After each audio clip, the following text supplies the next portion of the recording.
درود به شما بینندگان عزیز شبکه تلویزیون سفینه. برنامه فرهنگ معاصر است از سلسله برنامه ها. اگر واقعا به طبیعت انسان نظر افکنیم، انسان یکی از موجود همیشه جستجوگر بوده است و همیشه در صدد آن است که باید بداند همه حوادثی که در اطراف میگذرند سببشون چی است یا چرا اینها به وجود می آیند و با کدام طرز به وجود می آیند و نتیجهشون چی خواهد بود. همین ذهنیت جستجوگر انسان بوده است که نه تنها به حوادث و پردمت هایی که در اطراف خود هستند، بلکه تا به کیهان، تا به شناخت جرم های دیگر آسمانی دست یازانیده است. و به گفته استاد لایق، گرچه می گفتند از قسمت بود فردای مند، گرچه می گفتند دو روزی بود دنیای مند، گرچه می بستند در گهواره دست و پای من، در زمین بحر تلاش آسمانم زدند. واقعا انسان یگانه موجود است که می خواهد نه تنها اون پدیده هایی که در اطراف خود هستند، بلکه حتی کیهان را هم بداند. و از این لحاظ برنامه امروزه را نامگذاری کردیم اهمیت آموزش کیهان برای بشریت. و البته هنوز از بامداد زندگی انسان همیشه میخواست داند که این سقف که نامش آسمان است چی است و این دنیای ستاره‌زاری که شب هنگام در آسمان نور و شعشع میپوشند اینها چی اند. و برای پهلوهای گوناگون این موضوع را شرح و توضیح کردن، ما به استودیو خادم پیشبر علمی انستیتوت فیزیکایی و تکنیکایی به نام عمرف اکادمی علم‌های جمهوری تاجیکستان رضا بهرامزاد رو دعوت کردیم و من مهمان رو خیر مقدم میگم. و درست است که یکی از عامل‌های اساسی جستار کیهان، طور در بالا اشاره کردم، این از ذهنیت جستجوگر انسان به وجود میاد. ولی برای همین ذهنیت جستجوگر باز کدامین زمینه ها و کدامین عامل ها تاثیر میرسونند که انسان باید کیهان را بشناسد و داند. میخواستم سراول از این شروع میکردیم. خب در حقیقت شما درست گفتید، یعنی همون حسی کنجکاوی انسان که برای آموزش کیهان وادار میسازد، سوالهای زیادی را گذاشته بود. یعنی حادثه های دوری طبیعت چرا به وجود می آید، یعنی چرا شب می شود، چرا روز می شود، چرا آفتاب روزانه نور می پاشد و شبانه مهتاب آسمان را زیب می دهد. یعنی طلبات های جواب یافتن به همین سوال ها انسان را مجبور کرد، وادار ساخت به آموختن طبیعت. این یک زمینه بود. زمینه دیگر ترس از حادثه های طبیعی به مثل رعد و برق، باریدن باران، سیل و حادثه های گرفت آفتاب و ماهتاب. یعنی هنگام روزانه یکی ماهتاب پیش آفتاب را می گرفت، مردم ماهیت طبیعی آن را نمی دانستند، به خوف می افتادند و می ترسیدند و همین ترس نیز سبب شد که برای آموزش سبب های به وجود آمدن این حادثه ها کوشش کنند. سبب دیگر این استفاده عملی حادثه های دوری به مثل تقویم، یعنی برای حساب کردن وقت یا سالشماری مردم را ضرورت آمد که از حادثه های دوری طبیعت به مانند شب و روز، به مانند تغییر یافتن فازه های ماهتاب و به مانند حرکت آفتاب در اکلیپتیک در دوام سال استفاده کنند و وابسته به این سالشماری به وجود آمد. یعنی انسان ها سالشماری را به وجود آورده، از حادثه های طبیعی استفاده کرده برای کشت و کار خود، برای زندگی خود، برای حیات روزمره خود یک واسطه ساختند. بله، و واقعا ما میبینیم که هنوز در همون بامداد زندگی انسانیت در برابر این به خاطر معین کردن راه ها، به خاطر معین کردن گذشت وقت یا زمان، یعنی همه اینها برای انسان یک معماهای بودند که اونا مجبور میکردن یا زمینه میشدن که باید کیهان رو داند و حوادثی که در کیهان میگذرن از قبیل شب و روز و آفتاب و گرفتی ماه و خب مد و جزر و امثال همه این حوادث که بیشتر با کشش های کیهانی هم مربوط بودن انسان وادار میکردن. خب اکنون ببینید همین کیهان شناسی به انسان چی داد در مجموع در گذشته، یعنی در طول تاریخ به انسانیت چی داد؟ کیهان شناسی اولا همون طلبات کنجکاوی انسان را قانع کرد، یعنی انسان به بسیار سوالهای گذشته خود جواب یافت، یعنی ماهیت طبیعی و فیزیکی همین حادثه ها را درک کرد، یعنی انسانیت فهمید که برای چی شب و روز می شود، برای چی گرفت آفتاب و ماهتاب رخ می دهد، برای چی رعد و برق به وجود می بیاید و تا کدام اندازه اینها به انسان ضرر دارند و یا منفعت دارند. یعنی خود دانستن همین چیزها، به دست آمدن همین معلومات ها برای انسان یک منفعت است. منفعت دوم این به دست آمدن تقویم، یعنی سالشماری. انسان وابسته به استفاده سالشماری می تواند فعالیت خود را به تنظیم درآورد. یک منفعت دیگر استفاده جایگیرشوی ستاره ها و ابیکت های کیهانی برای نویگاسیه، یعنی برای معین کردن موقع جایگیرشوی انسان در روی زمین.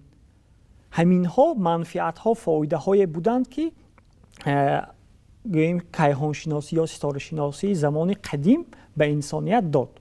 ولی بعداً خصوصا در عصرهای میانه وقتی که علم کیهان شناسی در شرق اسلامی رشد یافت و به درجه خیلی بلند رسید، انسان ها خصوصا مردم مسلمان دستاوردهای کیهان شناسی را برای طلبات‌های دینی خود استفاده می‌کردگی شدند.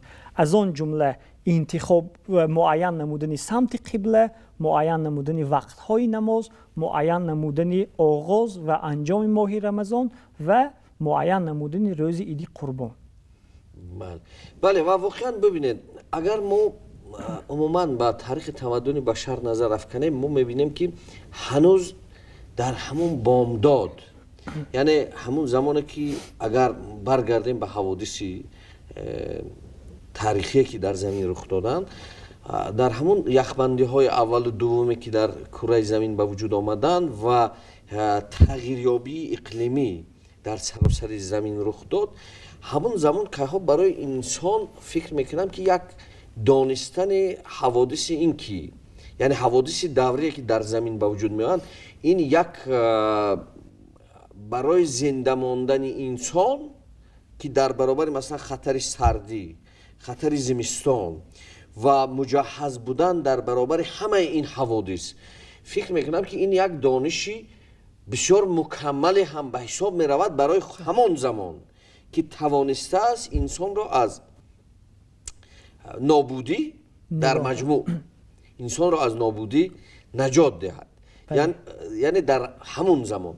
و اکنون ببینید بعدا وقتی که ما با عصر میانه میبینیم، یعنی با دوره های بعدی تمدن انسانی میبینیم، ما میبینیم که علم ستاره شناسی یا علم نجوم با یک علم محوری، یک علم محوری در بدل علم ها، یعنی در مفقه عمومی علم ها یک علم محوری قرار میگیرد.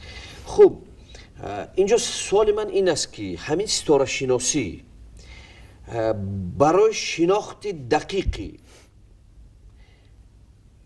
طبیعت یا برای با وجود آمدن علم نوین، من در نظر دارم علم را، یعنی دانش علمی را، خب چون که دانش ها خیلی زیاد هستند، خب چه تاثیرگذار بوده است؟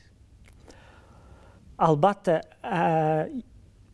گفتن ممکن است که یکی از اولین علم هایی که به وجود آمد علم ستاره شناسی است. یعنی در اول در شکل تصورات ها بود، در شکل مشاهده های پریمیتیوی بود، همون که ستاره شناسان دوره قدیم کاهنان استفاده میکردن، منجمان استفاده میکردن که امروز ما میدانیم که وای علم باطل است، یعنی پسیوده علمی است. و زمینه‌های همون دستاوردهای علمی کیهانشناسی سبب شد که در اروپا انقلاب علمی به وجود بیاید و علم امروزه که من و شما میدانیم، یعنی دانش‌های علمی، ابتداشون از همون کشفیات‌های کیهانشناسی است. مثلا به وجود آمدن نظام آفتاب محوری کپرنیک، بله، یکی از دستاوردهای مهمی انسانیت در راه دانش‌ها را علمی کردن همین نظام آفتاب محوری کپرنیک است. بله، و واقعا ببینید و همین نظام آفتاب محوری کپرنیک تا اندازه توانست اون دانش عصر میانگی را یا دانش‌های سخلاستیکی یا مدرسه که در عصر میانه بودن اونها مواجه با شکست کرد و ببنیادی آنها را، یعنی ببنیادی تعصب، خرافات و اون بافته هایی که وجود واقعی نداشتند و تنها یک وجود ذهنی انسان از ذهن خرافاتی انسان رسوخ کرده بودند. اونها را همه را به بنیاد اعلان کرد و یک قدم تازه در شناخت واقعی جهان گذاشت. و در این زمینه ما میبینیم که کپرنیک و برونو و گالیلیو و بعداً صدها دیگر فیزیک هایی که طبیعیات دان هایی که بعداً به وجود آمدن تا عصر امروز، اینها همین مسیر را دنبالگیری کردن، پیروی کردن. خب اکنون سوالم این است که در عصر میانه تا چه اندازه دانشمندان ما، یعنی دانشمندان تاجیک، در علوم ستاره شناسی اینها کارهای مهم انجام دادند و کارهای مهم انجام داده اینها واقعا زمینه علمی داشت، نه زمینه فرض کردیم یک ببنیادی تخیلی و بافته. بخصوصا این پهلوی مسئله شرح میدادید. وقتی که تمدن یونان قدیم به پایان رسید و در آنجا دوره رکود شروع گردید، یعنی پس از روی کار آمدن مسیحیت به حیث دین رسمی، بله، شروع و رواج علم، خصوصا علم های طبیعت شناسی و کیهان شناسی در شرق به وجود آمد. ما دوره سامانیان و بعد آن را به نظر آورده، به خاطر آورده میتوانیم که بزرگان به مثل ابن سینا و بیرونی و خوارزمی و عمر خیام و بعدا نصرالدین طوسی و دیگران به وجود آمدن. اینها نه تنها همون علم یونانی را نگاه داشتند، این خودش یک خدمت بزرگ است که نگاه داشتن دستاوردهای عالمان یونانی قدیم و هندی قدیم و مصری قدیم، اون علمها را گرفته از خود کرده رواج و رونق دادند و از خود نیز چیزی همراه و علاوه کرده برای آیندگان واگذاشتند. یعنی در زمینه آنها چیزی نو سینتز کردند. البته مثلا از دستاوردهای چند آنها را نامبر کردن ممکن است. ابوریحان بیرونی همین قطر زمین را بسیار با صحیحیت بلند حساب کردگی بود، مسافت تا ماهتاب را نیز بسیار با صحیحیت بلند، حتی تخمین هم میکرد که گویا در مرکز نظام ما آفتاب وجود داشته باشد. بله، هنوز پیش از کپرنیک چند صد سالها پیش از کپرنیک، ولی تخمین میزد و در آخر به خلاصه آمده نتوانست، یعنی در حقیقت همین هست، ثابت هم کردن نتوانست، در آخر به همین چیز خودش متقاعد نگردید. دستاوردهای ابن سینا، دستاوردهای خیام، مثلا تقویمی که خیام با همراهی عالمان دیگری زمانش ساخت، یکی از تقویم‌های صحیح‌ترین در حال امروز است. اگر تقویم گریگوریانی که ما استفاده میکنیم در 3000 سال به یک شبانه روز خطا شود، تقویم ساخته خیام در 4500 سال یک شبانه روز خطاگی را تشکیل میدهد. یعنی این بسیار خودش دستاوردی بزرگ بود. برای این تقویم را ساختن حساب و کتاب ها و مشاهده های بسیار صحیح و دقیق لازم بود که آنها این کار را کرده بودند. بعدا ابو محمود خوجندی نام یک منجم، ستاره شناس و کیهان شناس بسیار بزرگی ملت تاجیک است که سدس فخری ساخته است. یعنی وی در ساختن اسباب به گفت بیرونی ابو محمود خوجندی در ساختن اسباب‌های رسیدی یگانه دوران بود. و یک سکستانت ساخته است که آن به همین اسباب خودش سوتسی فخری نام گذاشته است. امکان داد که عالمان بعدینه در اساس نقشه های وی اسباب‌های خود را ساخته رشد و نمو دهند. بعدا نصرالدین طوسی در شهر مراغه رصدخانه می‌سازد که در زمان خودش رصدخانه بزرگترین دنیا بود و در آن دستگاه‌های بزرگترین همان وقتینه زمان بود. اساس مثلا کوادرانتی 4.5 متره. بله خوب این چی؟ این اسبابی است که برای معین کردن موقع ستاره ها در کره آسمان یاری میرساند و آنها با صحیحیت خیلی بلند کوردینات های این ستاره ها را معین میکردند و زیج ترتیب میدادند، یعنی یک فهرستی جایگیر شوی ستاره ها در کره آسمان و تا امروز این زیج ها هستند و عالمان امروزه در اساس مقایسه مشاهده های امروزه با مشاهده های زمان قدیم تغییریابی موقع ستاره ها رو معین میکنند که برای عالمان امروزه هم خیلی مهم است. بله و واقعا ببینید ما میبینیم که تمدن انسانی یعنی زینه به زینه در شناختی هم خود انسان هم محیط طبیعی و کیهان آرام آرام به دستاوردهای بسیار مهم و بی‌نظیر هم نائل می شود و همه این دستاوردهایی که در عصرهای پیشین بودن من فکر میکنم که در عصر 20 و در ابتدای عصر 21 به یک جهش بسیار بزرگ انسانیت نائل کردند و در عصر 20 انسان امکان پیدا کرد که بیرون از فضای زمین را مشاهده کند یا خود زمین را هم بیرون از فضای زمین از کیهان مشاهده کند و همچنین میلیون ها گالاکتیکا های معین کند که میلیون ها گالاکتیکا ها وجود دارند. یعنی ما اگر در طول تاریخ فقط فکر میکردیم که شاید همین یک گالاکتیکای ما باشد، امروز میلیون ها گالاکتیکا هم معین شدند و اکنون امروز انتظاری بشر از علم کیهان شناسی در چیست؟ چی را انتظار است بشریت؟ یا به طرز دیگر اگر این سوال رو گذاریم کیهان شناسی، دورنمای کیهان شناسی به تمدن بشر چی خواهد داد؟ بله در حقیقت در عصر 21 جهش بزرگ آمد. برای به سوال شما جواب دادن اول ما معین کنیم که همین جهش بزرگی عصر 20 امروز چی داده است و آینده چی داده میتواند. بله. یعنی وقتی که اولین ردیف مصنوعی زمین سال 1957 به کیهان پرواز کرد، این ردیف را اتحادیه شوروی ساخته به کیهان روان کرده بود. مرحله نوی آموزش کیهان به وجود آمد که آن نه تنها آموزش بلکه فتح کیهان بود. یعنی ما کیهان را نه تنها از زمین ایستاده بلکه از خود کیهان می آموختگی شدیم.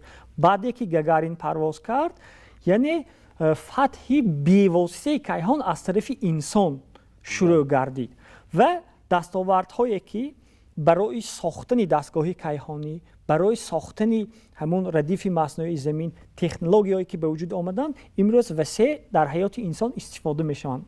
هنوز به کیهان پرواز نکرده، ضرورتی ساختن تکنولوژی هایی بود که امکانیتی به کیهان فرستادن انسان رو داشته باشد. همون دستگاه ها را ساختند. امروز ما میتوانیم به واسطه از علاقه تلویزیونی استفاده کنیم که برای علاقه کردن با کیهانورد ساختگی بودند. بعدا امریکایی ها به ماه پرواز کردند. برای به ماه رفتن انسان ضرورت ساختن میکروپروسسور به وجود آمد. یعنی بعضا سوال می شود که امریکایی ها در ماه چی یافتند؟ جواب دادن ممکن است که میکروپروسسور را یافتند، یعنی در روند آمادگی برای پرواز. بله، تکنولوژی های همان وقتی امکان نمیدادند که انسان به ماه رود و گشته بیاید. ضرورت ساختن تکنولوژی نو بود و عالمان در از بالای این مسئله کار کرده میکروپروسسور را ساختند. این چیز هم امروز در حیات ما بسیار وسیع استفاده میشه و شروع کرده از تلفن های هوشمند کیسگی ما تا کامپیوتر و تلویزیون و دیگر دستگاه های اداره کنی کارخانه های بزرگ. همین موجگیرها بله. موجگیرهای بین قارویه که این حال مثلا صدها شبکه تلویزیونی قاروی هست، همه اینها موجگیرهای ماهواره‌ای. ماهواره‌ای، بله. بعداً وقتی که ردیف‌های مصنوعی زمین در کیهان پرواز می‌کردگی شدند، امکانی از سطح بلند عکس و نوار گرفتن زمین به وجود آمد، یعنی آموزش زمین از کیهان. و وقتی که تکنولوژی‌ها باز رشد کردند، امکانی آموزشی روندهای طبیعی که در زمین می‌گذرند به وجود آمد. از آن جمله آموختن سرعت حرکت ابرها در آسمان، تغییر یافتن موقع قطعه‌های زمین، تغییر یافتن موقع اقیانوس و بحرها، یا اینکه کم شدن مقدار جنگ‌آزارها را بی‌واسطه از کیهان مشاهده کرده امروز نظارت می‌برند. و برای بسیار چیزهای دیگر در ساحه حربی و از همه مهمتر در ساحه تأمین نمودن علاقه، تمام تلفن‌های موبیلی که امروز استفاده می‌کنیم، اینترنت و تمام تلویزیون‌های ماهواره‌ای با شرافت فعالیت همون ردیف‌های مصنوعی زمین ارزی هستی کردند. یعنی یک جهش بسیار بزرگه. اگر نگاه کنید ما با تمامی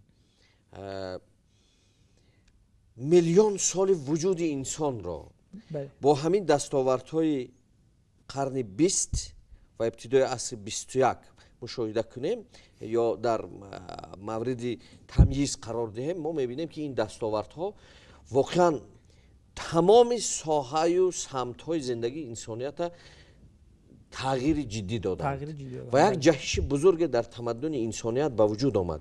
یعنی اینقدر سریع و سیر در یک آن واحد دریافت کردن اخبار، اطلاعات. و اکنون ببینید امروز ما میبینیم که انسانیت در برابر خطرهای آنتروپوگنی و خطرهای کیهانی و خطرهای تکنوگنی قرار دارد. یعنی اگر با از نقطه نظر یک فیلسوفی بزرگ ببینیم، انسانیت در تمام طول موجودیت از نظر احتمالیت همین خطرهای کیهانی و زمینی به آن امکان دادن که زنده ماند. و اکنون حالا انا همین کیهان شناسی در برابر همین خطرهای زمینی و کیهانی که در امروز تمدن انسانیت رو تهدید میکنند، چه اندازه میتوند اهمیتناک باشد به نظر شما؟ امروز یک گروه معین عالمان برای آموختن خطرهای کیهانی و راههای برطرف کردن آنها تحقیقات‌های علمی برده ایستادند. یکی از این خطرها میتواند افتادن جرم کیهانی به زمین باشد. چخیلی که میدانیم یکی از ورسیه‌های بسیار مشهور و معلومی از بین رفتن دینوزورها این افتادن یک جرم کیهانی به زمین است و امروز هم این احتمالیت وجود دارد و هرچند که هر شبانه روز یک مقداری معین جرم‌های کیهانی به زمین میافتند، ولی اندازه آنها خیلی خرد هستند که در اتمسفر میسوزند و تا به زمین نمیرسند. ولی احتمالی معینی هست که در دوام 10,000 سال یک مرتبه یگان جرم بزرگتری کیهانی به زمین برخورد و هنگام برخوردن این گونه جرم‌ها میتواند یک قسمی زمین آسیب بیند و در نتیجه به کیهان پرتافتن به اتمسفر پرتافته شدن چنگ و غبار یا به وجود آمدن سونامی ها و طوفان های بلند میتواند تمام زمین را زیر آفت خود قرار گیرد و انسان را، حیات انسانی را از بین ببرد. یعنی با تمدن انسانی نقطه گذارد. بله. برای برطرف کردن این همین برخوردها عالمان امروز تمام جرم‌های کیهانی به زمین خطرناک را جسته، آنها را به فهرستی معین داخل کرده، دائما نظارت کرده می ایستند که در کدام حالت مسیر آنها چگونه تغییر می‌یابد و در برابر این ساختن دستگاه‌هایی که تواند هنگام نزدیک شدن به زمین آن جرم‌های کیهانی را یا نابود سازد یا مسیر حرکت آنها را دیگر کند، همین گونه دستگاه‌ها را ساخته و فکر کرده ایستاندند و وقتی که ما باز به یک سطح بلندتری علمی و تکنیکی میرسیم، البته این چیز امکان دارد. یعنی هنگامی به زمین نزدیک شدن یگان جرم خطرناک، ما توانیم یک دستگاه پرقوت کیهانی را فرستیم به این جرم و مسیر حرکت آن را کمی دیگرگون کرده از زمین دورتر بریم. ولی باز یک راه دیگری زنده ماندن تمدن انسانی هست. این کوچیدن به سیاره های دیگر، به ستاره های دیگر، به گالاکتیکه های دیگر. یعنی در این میلیون گالاکتیکه که تا هنوز دست نخوردند. بله. یعنی ما فقط معلومات داریم که امروز علم ما تا حد پیشرفت کرده است که میداند که اونها هستند. بله. ولی راه رفتن تا اونجا هنوز برامون نورافشن است. همین طور؟ بله. راهی رفتن حتی تا به ستاره نزدیکترین از نگاهی امکانیت های تکنیکی امروز غیر امکان است، زیرا به ستاره نزدیکترین مسافه 4 سال روشنایی هست که ما امکانیتی ساختن چنین دستگاه ها رو عین حال نداریم. ولی ما میتوانیم به ماه پرواز نماییم، میتوانیم به سیاره زهره و مریخ پرواز نماییم و امروز کوشش های هست که انسان رو در سالهای نزدیک به سیاره مریخ فرستانند. البته در آنجا شرایط زیست وجود ندارد، همراه خود یک دستگاهی صنعی که در آن شرایط محدودی زیست وجود دارد میبرند انسان ها و یک مدتی معین در آنجا تحقیقات علمی میگذارند، مطابق میشوند، میآموزند که انسان پروازی دراز مدتی کیهانی را چگونه میبردارد، رادیاسیون کیهانی به ارگانیسم انسان چی تاثیر و ضررها دارد، این را میآموزند و بعدا در نتیجه مکمل کردن همان کشتی های کیهانی امکان دارد که به سیاره های نسبتا دورتر نیز انسان پرواز نماید. بله و واقعا یعنی در دورنما حتما انسانیت یک روز به سیارات دیگر رفتند و در اونجا حیات پیدا کردن براش امکان پذیر میگردد. این به اون میموند که ببینید اگر وقتی کپرنیک آفتاب را همچون محوری کائنات، محوری گالاکتیکای ما اعلان کرده بود، خب اونجا این یک گپی بسیار مشکل بود و مرکب هم به نظر می رسید.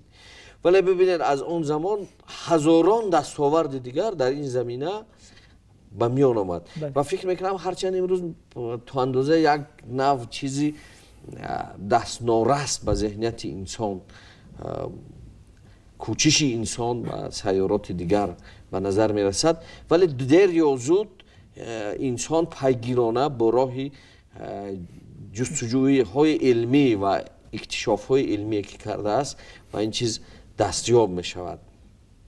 و به شما برای یک صحبت بسیار خوب و مؤثر اظهار تشکر میکنم از نام بینندگان و امید میکنم که بیننده ما هم طول این زمانی که مسائل اهمیت کیهان شناسی را برای انسان موردی بررسی قرار دادیم، خوب به خود تا اندازه یک خلاصه های معین و ضروری را میبرارد و واقعیت این است که ما کیهان را هم به خاطر خود میدانیم، به خاطر خود میخواهیم دانیم که این کیهان بزرگ چی است، در اونجا چی میگذرد و از اون تا توانسته باشیم به منفعت انسانی استفاده نماییم. بار دیگر به شما اظهار سپاس میگم و بیننده عزیز، هدف از این برنامه آن بود که ما یک دیدگاهی تازه، یک دیدگاهی نو در مورد علم کیهان شناسی برای شما ارائه داشته باشیم و به همه اون حوادثی که میگذرند نه از نظر تخیل، نه از نظر تعصب و نه از نظر خرافات باید نگریست و هر پدیده از لحاظ علمی باید نظر داشته باشیم و باید در پی این باشیم که به مثل مردمان دیگر که امروز خود را صاحب تمدن پیشرفت می حسابند، به مثل امریکایی ها و روس های و چینایی های و خوب دیگرها که امروز در سطح ماه و مریخ و دیگرها تحقیقات میبرند، ما هم باید در این سمت باشیم. چرا که در گذشته علم کائنات شناسی در ما یک علم محوری بود، یک علم پیشرفته بود بله. و این از هر کدام از ما وابسته است که فرزندانمون را تا چه اندازه در این روحیه تربیت میکنیم. و به گفته استاد لایق، تنگ چشمکان به دامن خورشید رفتند، ما و تو مانده ایم چنین واپسگرا چرا؟ روز و روزگار شما خوش و خوشایند، خیرات یار و مددگار شما. پاینده با تاجیکستان عزیز. بدرود تا درود دیگر.